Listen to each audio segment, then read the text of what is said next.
केंद्र की भाजपा सरकार ने सत्ता पर आसीन होने के साथ ही लगातार अमीर गरीब के बीच की खाई को बढ़ाने का काम किया है। चंद पूंजीपतियों को फायदा पहुंचाने के लिए सरकारी मशीनरी, एजेंसियों एवं नीतियों की रूपरेखा तैयार की जा रही है।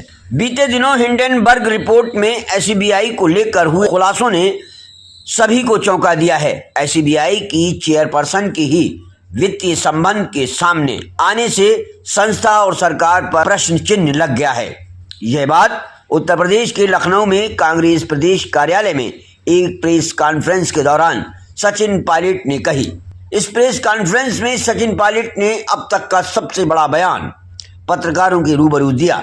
उन्होंने भाजपा पर तंज कसते हुए, भाजपा पर वार करते हुए आगे क्या कहा, आइए जानते हैं। राष्ट्रीय अध्यक्ष खड़गे साहब ने और विपक्ष के नेता सम्मानित राहुल जी ने इस बात को बार बार उठाया है। आज उसी पर थोड़ा प्रकाश डालने के लिए मैं आपके बीच में उपस्थित हुआ। हम सब जानते हैं कुछ दिन पहले एक रिपोर्ट प्रकाशित हुई थी, जिस रिपोर्ट में भारत ने सेबी की चेयरमैन और अडानी ग्रुप के बीच में जो संबंध है उसका विवरण दिया था। रिपोर्टें बहुत आती हैं, बहुत सी चर्चाएं हमेशा हम सुनते देखते रहते हैं, लेकिन ये तथ्यात्मक रिपोर्ट पर जो कार्रवाई होनी चाहिए थी उसमें विलंब हुआ है। सरकार ने किसी भी तथ्य को मानने से मना किया है। हमारी पार्टी ने, हम सब ने, तमाम विपक्ष ने, इंडिया अलायंस ने ये मांग रखी थी कि जो आरोप लगे हैं बड़े गंभीर हैं। ये आरोप इस प्रकार से है कि जिस व्यक्ति को, जिस संस्था को जांच पड़ताल करनी है, जो हमारी कैपिटल मार्केट्स में रेगुलेटरी बॉडी है, जिसके पास, जिसको सुप्रीम कोर्ट ने कहा, सुप्रीम कोर्ट ने संज्ञान लेकर कहा कि जांच करिए, जिस संस्था को, जिस व्यक्ति को जांच के लिए बिठाया गया, वही अगर संदिग्ध है तो जांच की गुणवत्ता क्या होगी? ये मिला जुला खेल जो है ये प्रकाश में आ रहा है। देश और दुनिया में इस पर चर्चा हो रही है।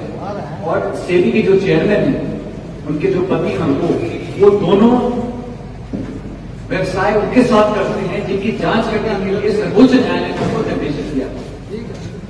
जब बात सामने आई तो सभी पक्षों ने कहा कि हमारा कोई लेन देन नहीं। हम लोगों ने कहा अगर सुप्रीम कोर्ट के ऑर्डर के बाद SEBI, securities exchange board of India, जो पूरी कैपिटल मार्केट्स को रेगुलेट करती है, उनकी चेयरमैन अगर संदिग्ध पाई जाएगी रिपोर्ट के माध्यम से, तो हमने कहा कि ज्वाइंट पार्लियामेंट्री कमेटी बननी चाहिए। जेपीसी की मांग राहुल जी ने करी है, खड़गे साहब ने करी है, इंडिया अलायंस ने करी है, और हम लोग चाहते हैं कि जेपीसी के माध्यम से तथ्य तक पहुंचा जाए, क्योंकि बड़े गंभीर और दूरगामी परिणाम आएंगे इस जांच के माध्यम से। और हमें तभी कहते हैं, आज भारतीय जनता पार्टी और एनडीए की सरकार, भाजपा बहुमत में जेपीसी का गठन होगा तो सबसे ज्यादा सदस्य भाजपा के होंगे, चेयरमैन भाजपा का होगा जेपीसी का। लेकिन अगर सभी दलों के सांसदों की जेपीसी गठित होगी और उसकी निगरानी में जांच होगी तो पता पड़ेगा कि अडानी समूह के साथ जो संबंध इस रिपोर्ट में छपे हैं, श्रीमती बुच के जो सेबी के चेयरमैन हैं, वो पूरे तथ्य और कागजात सामने आएंगे। और हमने कहा कि नैतिकता के आधार पर जब तक तथ्यात्मक रिपोर्ट सामने नहीं आती जेपीसी की, तब तक सेबी की चेयरमैन को अपना इस्तीफा देना चाहिए। आप साथ कल्पना कीजिए, हजारों करोड़ रुपए का घोटाला हो रहा है और ये कोई एआईसीसी या पीसीसी या कांग्रेस पार्टी ने नहीं कहा, सुप्रीम कोर्ट ने कहा कि तथ्यों के आधार पर इसकी जांच होनी चाहिए। जांच कौन करेगा? सुप्रीम कोर्ट है।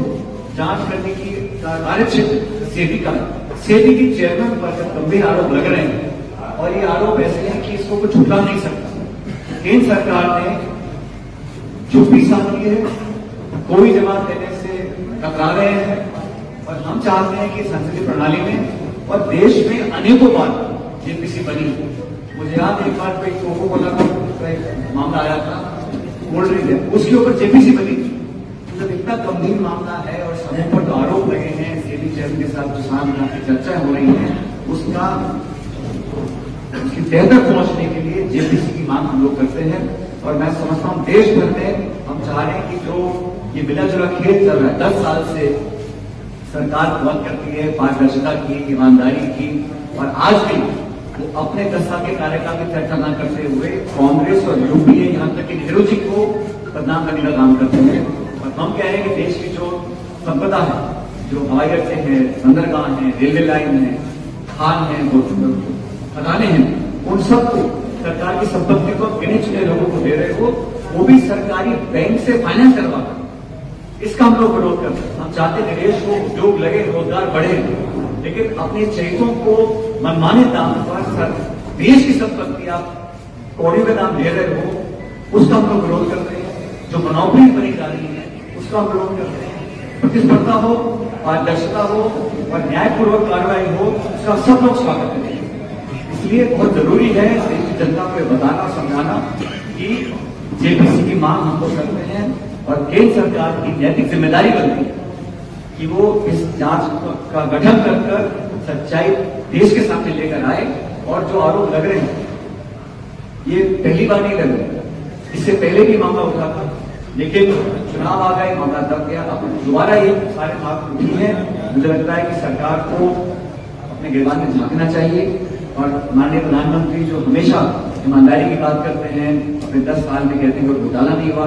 अगर जांच ही नहीं होगी तो घोटाला का पता कैसे पड़ेगा? घोटाले तो तब पकड़े आते हैं जब आप जांच करें। आज तो जांच एजेंसीज है, ईडी है, सीबीआई है, इनकम टैक्स है, पुलिस प्रशासन है, उनका एक मात्र काम है विपक्ष को टारगेट करो, जिनसे हमारी वैचारिक असहमति हो उनका शोषण करो, उनका चरित्र हनन करो, उनको बदनाम करने की कोशिश करो, मुख्यमंत्रियों को आप जेल में डाल दें, कांग्रेस पार्टी के बैंक के खाते आप सीज कर दें, विरोधियों को कुचलने के लिए, आवाज को दबाने के लिए सब सारे तंत्र का दुरुपयोग करें। पूरी सरकार की ताकत सिर्फ इस बात में लगी है कि विपक्ष की आवाज को दबाएं। लेकिन जनता ने इस लोकसभा चुनाव में जो परिणाम दिए हैं और खासकर उत्तर प्रदेश में, उत्तर भारत में जो परिणाम आए हैं, वो बतलाते हैं कि ये जो दबाव और शोषण और आक्रमण की जो राजनीति थी उसको लोगों ने पसंद नहीं किया है। और आज संसद के अंदर राहुल गांधी जी ने जब से कमान संभाली, नेता प्रतिपक्ष बनकर, तो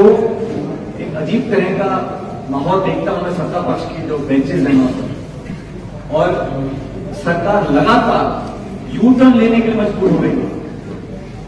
ब्रॉडकास्ट का बिल वापस लिया गया, लैटरल एंट्री का बिल जो सरकारी आदेश था वो वापस लिया गया, वक्फ बोर्ड वाला बिल वो वापस लिया गया। तो सरकार से जो घमंड और अहंकार था उसको राहुल जी ने फ्रंट फुट पर आकर आईना दिखाया है, देश की जनता की आवाज को उठाया है और सच्चाई की बात करते हैं। इसके बाद ये वो सरकार है जो 3 काले कानून बनाती किसानों के खिलाफ, फिर 1.5-2 साल से किसान धरना देते हैं, सैकड़ों लोगों की जान जाती है, उसके बाद मजबूरन विड्रॉ करते हैं। तो ये सिर्फ मनमानी करने का जो तरीका था उस पर लोगों ने पाबंदी लगाई है। और मैं धन्यवाद करना चाहता हूं उत्तर प्रदेश और देश की जनता का, कि जो परिणाम आए हैं ये हमारे लोकतंत्र के लिए बहुत उत्साहवादी परिणाम है। और लोगों ने बता दिया कि जिस प्रकार की 10 साल चली देश के अंदर जो एक तरफा कार्रवाई होती थी उस पर कुछ लगाना पड़ेगा। इसलिए हम जोर मांग करते हैं कि जेपीसी का गठन हो और सेबी की जो चेयरमैन साहिबान है जो 17 में मेंबर बनी थी, 2022 में अध्यक्ष बन गई थी, उनको इस्तीफा देना चाहिए। क्योंकि आप उस पद पर बैठकर न्याय नहीं कर सकते। जब आप पर एक गंभीर आरोप लगे हैं जिसको झुका भी नहीं आप रहे हैं, तो आप न्याय नहीं कर सकते। सुप्रीम कोर्ट का आदेश का पालना होनी चाहिए, जेपीसी का गठन होना चाहिए। और हम लोग संसद के अंदर और संसद के बाहर लगातार सरकार पर दबाव बनाएंगे। हमारी मांग बहुत वाजिब है और जायज है। और करोड़ों में से छोटे निवेशक हैं देश में जिनको नुकसान उठाना पड़ता है, जिनकी निगरानी के लिए, जिनके देखरेख के लिए सेबी का गठन किया था।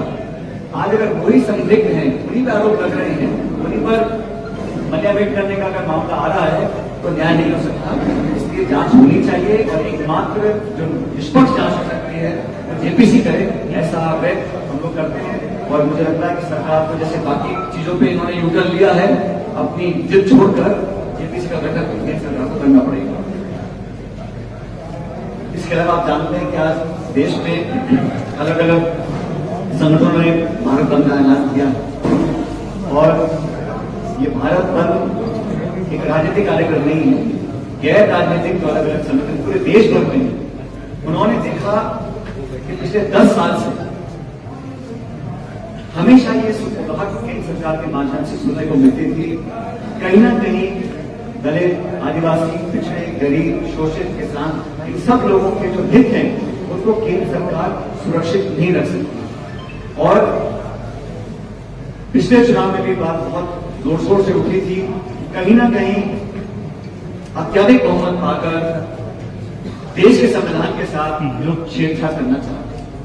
ये मैं नहीं कह रहा हूं, ये देश के लोगों ने कहा और बहुत व्यापक चर्चा पूरे देश में हुई थी। आरक्षण से छेड़छाड़, आईएएस में लैटरल एंट्री, संविधान पर पुनर्विचार करना और सत्ता पक्ष के बैठे हुए जिम्मेदार लोगों ने कई बार कहा कि दोबारा से पुनर्गठन होना चाहिए, संविधान में संशोधन होना चाहिए, और लोगों को एक असहजता महसूस हुई।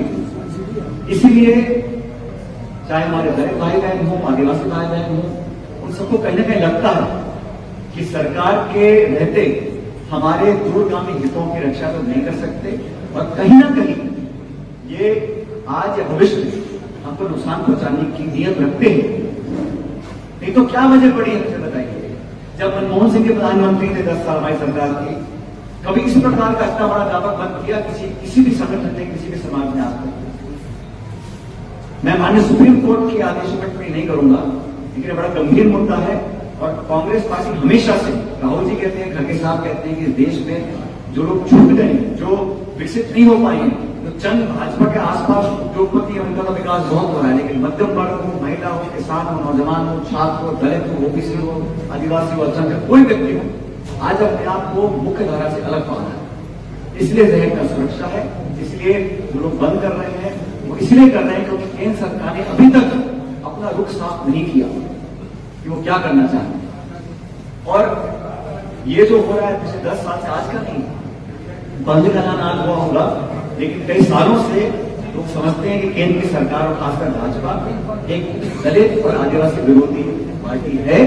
वोट लेने के लिए भाषण कोई भी दे दे, लेकिन अंदर खाने उनके मन में क्या चल रहा है लोग समझ रहे हैं। इसी कारण मेरे को लगता है इतना बड़ा व्यापक बंद इस देश में आज ऑर्गेनाइज हुआ है। अभी जैसा आप जानते हैं उपचुनाव भी होंगे, अध्यक्ष मौजूद हैं, 2 राज्यों के चुनाव डिक्लेयर किए निर्वाचन आयोग ने। ये बात सच है कि इलेक्शन कमीशन ही चुनाव डिक्लेयर करवाता है, लेकिन जो दल और जो सरकार बोलती थी कि 1 नेशन 1 इलेक्शन, वो 4 राज्यों का चुनाव साथ नहीं करा पा रहे। क्या कारण है?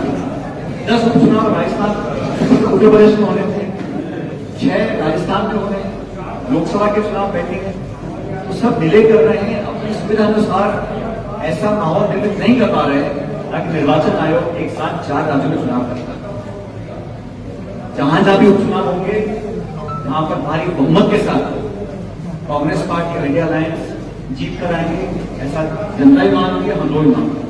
हम इंतजार कर रहे हैं तो डिक्लेयर करें, लेकिन आपस की जो सर्वप्रथम उत्तर प्रदेश में है भाजपा के अंदर, मुझे लगता है अखिलेश जी ने एक मॉनसून ऑफर किया था भाजपा के नेता को, उसका उन्होंने लिया नहीं लिया मुझे मालूम नहीं, लेकिन जो खींचतान चल रही है उसका नुकसान सीधे सीधे प्रदेश की जनता को उठाना पड़ता है। सत्ता में खींचतान हो रही है, दिल्ली और लखनऊ में हो रही है, लखनऊ में सत्ता संगठन में हो रही है, उसका खामियाजा मौके को उठाना पड़ता है। इसलिए हमारा इंडिया अलायंस बड़ा मजबूत है और 10 की 10 सीटों पर हम लोग जीत कर जाएंगे, ऐसा मानता हूं। और आने वाले समय में कांग्रेस पार्टी जहां जहां चुनाव हो रहे हैं, अभी 4 राज्यों में चुनाव होंगे, और मैं मानता हूं कि इंडिया अलायंस 4 पे रहेगा और एनडीए अलायंस 0 पर रहेगा। महाराष्ट्र में, झारखंड में, जम्मू कश्मीर में, हरियाणा में, हर जगह कांग्रेस में एनडीए की सरकार बनेगी, ऐसा हम लोग समझते हैं। क्योंकि देश में जो माहौल परिवर्तित हो रहा है, लोग समझ रहे हैं जो केंद्र की सरकार है इसके दिन गिने चुने हैं, 2 पैसे पे लोग आगे बढ़ रहे हैं। और हमारा साथियों, बिहार के साथियों से या आंध्र प्रदेश के भाइयों से कोई वैर नहीं है, लेकिन केंद्र सरकार का जो बजट है वो सिर्फ घोषणा कर कागजी कार्रवाई कर अपने सहयोगी दलों को राजी करने का शुद्ध रूप से पॉलिटिकल बजट था। वो देश को विकसित करने के लिए, किसानों को भला करने के लिए, गरीब राज्यों को मदद करने के लिए नहीं था। और ये भी ऐसा घोषणा करी है लगभग 1 लाख करोड़ की, दोनों राज्यों को कितना मिलेगा समय बताएगा। लेकिन क्या गलती थी उत्तर प्रदेश के, राजस्थान के लोगों की? केंद्र सरकार ने बजट देने में इतनी कंजूसी करी, तो ये भेदभाव जो है, पक्षपात जो है, ये मजबूरी उनकी बन गई है, इसका खामियाजा नीतीश उठा रहा है, ऐसा मैं कहता हूं। आपके कोई सवाल हो? Sir, you were talking about Bharat Bandh. Still, you or any other senior Congress leader, they are not taking part in Bharat Bandh. Today's Bharat Bandh is not a political movement. It is organized by non-political organizations, non-government organizations, institutions all across India. I feel that the organizations of the Dalit community and tribal communities have had to do this bandh because they feel insecure, they feel uncertain, and they believe that the government of India is not a government that is working in their favor. It is not for the first time that the Dalit communities across India, the tribal organizations have called for a bandh. It has happened before also. I think therefore it is incumbent upon the government of India to create an environment where everybody feels safe and secure, and they feel that the interest will not be compromised either by amending the constitution or by the government orders, like the recent government order of lateral entry into IAS. And the BJP is talking about how it was the idea of the Congress party. Let me just clarify. When you have someone as eminent as Dr. Manmohan Singh entering services and living in the reforms of the economy of India, everybody welcomes it. But when you institutionalize that mechanism to avoid getting young talent from those underprivileged communities, that shows your mentality. That's why Rahul Gandhi is opposed it in Parliament. India Alliance opposed it because we felt this lateral entry is something that is going to certainly create insecurity amongst the Dalit communities, tribal and backward communities, because पहली बात तो नौकरी बहुत है, जो है नौकरियां उसको भी आप अच्छे लोगों को मौका भी देना नहीं चाहते। आप मौका दीजिए अपने कार्यकुशलता से, मेहनत से, अपने प्रतिस्पर्धा करके बच्चे आगे आएंगे। इनके दरवाजे बंद करना, इनके रास्ते रोकना, ये मानसिकता को दिखलाता है। इसीलिए उनको मजबूरन कांग्रेस और विपक्ष के दबाव में इनको वापस लेना है। So, sir, party support करेंगे, will the party be supporting Bharat Bandh? It is not a question of anyone opposing or supporting. It is because the government of the day has created an environment where people are forced to call for a bandh, and I think the government has to listen to the voice of the underprivileged and the downtrodden and act accordingly. Sir Calcutta में जो rape murder हुआ उस पर क्या कहेंगे? जी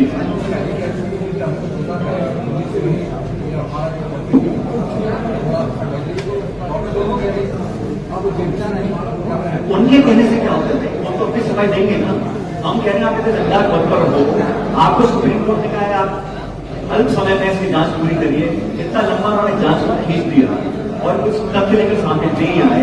अब आरोप लग रहे हैं कि आपके मिलीभगत समूह के साथ, तो उसका स्पष्टीकरण कौन करेगा? तो जांच करने वाले लोग हैं, उनकी जांच कौन करेगा? इसीलिए हम जेपीसी की मांग करते हैं। अगर कुछ गलत नहीं है तो जेपीसी की जांच के सामने आ जाएगा। जेपीसी बहुमत किसका होगा? भाजपा का होगा।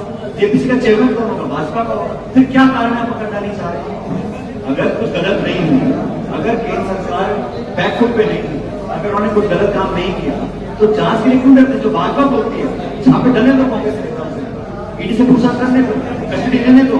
अगर गलती नहीं करिए तो सामने आ जाएगा। तो अब ये इस पर क्यों मना करते हैं? हम तो सिर्फ जांच ही मांग रहे हैं ना, मैं तो आरोप भी नहीं लगा रहा। मैं तो कह रहा हूं जो तथ्य सामने आए हैं उस पर अपना स्पष्टीकरण एक ऐसी संस्था को दें तो आप से ऊपर हो। अब सेबी से ऊपर क्या है? कलकत्ता में जो रेप मर्डर हुआ उस पर क्या प्रतिक्रिया? क्या पता देश में कहीं हिंसा होती है, कहीं शोषण होता है, कहीं बलात्कार होता है, उसकी सब लोग मन से को निंदा करते हैं। और सभ्य समाज में इस प्रकार की घटनाओं की कोई जगह नहीं है। इस पर जो भी कार्रवाई करनी चाहिए इससे किसी राज्य में। और माननीय सुप्रीम कोर्ट ने संज्ञान लिया हुआ है, रिपोर्ट तलब करी है, सीबीआई से करी, राज्य सरकार से करी है और कार्रवाई होनी चाहिए। इसमें ये कहना कि वो इस राज्य में, उस राज्य में नहीं, ऐसा नहीं। और अभी महाराष्ट्र में जो यौन शोषण हुआ है, हर राज्य में जहां पर भी होता है उस पर बिना किसी संकोच के केंद्र सरकार हो, राज्य सरकार हो, पुलिस हो, प्रशासन हो, इमीडिएट कार्रवाई करनी चाहिए और सख्त से सख्त सजा दी जानी चाहिए। आरोपी कोई भी हो, कितना प्रभावी हो, किसी दल से जुड़ा हो, किसी विचारधारा का हो, किस मजहब का हो, कोई फर्क नहीं पड़ता। दंडनीय वो करते हैं उसको तो किसी बढ़ना ही पड़ेगा। उसका कोई इसमें कोई बिहार के अंदर प्रदर्शन कर रहे थे को लेकर उनके ऊपर लाठने में आगे उस पर क्या करना है? मेरी जानकारी तो नहीं है, लेकिन मैं सबसे अपील भी करता हूँ कि जो आज भारत बंद हो रहा है वो शांतिपूर्ण होना चाहिए।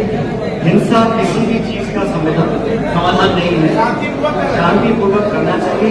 जहाँ पर भी ऐसी घटनाएं हो रही हैं इसको रोका जाना चाहिए। सबसे अपील करूंगा कि जो बंद हो रहा है आज वो अमन चैन शांति से हो, क्योंकि सब लोगों की आवाज केंद्र सरकार को सुननी पड़ेगी और हम हमेशा उनकी मदद करेंगे। जो पिछड़े हैं, दलित हैं, आदिवासी हैं,